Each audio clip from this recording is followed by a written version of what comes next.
Hello viewers, এর আগে আপনাদেরকে দেখাইছি রিং মেশিন কিভাবে পুনরায় মেশিন সেটিং করা হয়। এবার দেখাবো আপনাদেরকে বোল্ট কিভাবে ভাঙ্গা মুচকা এবং কি থ্রেড নষ্ট রিপেয়ারিং করে ঠিক করা হয়। আসুন তাহলে দেখি।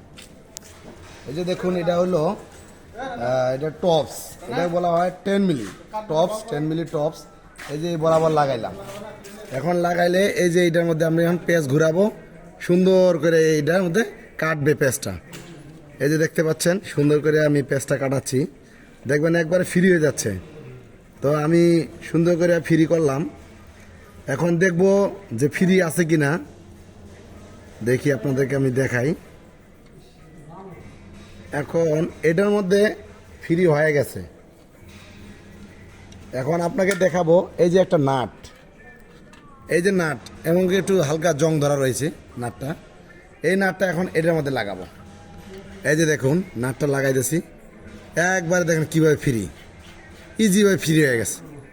এখন এটা যে ফ্রি হয়ে গেল ইজিভাবে, তো জিনিসটা যে লাগাবে সে একটু সূক্ষ্মভাবে লাগাতে পারবে। তো এটাকে বলা হয় রিপেয়ারিং। রিপেয়ারিং করা হয়ে গেছে।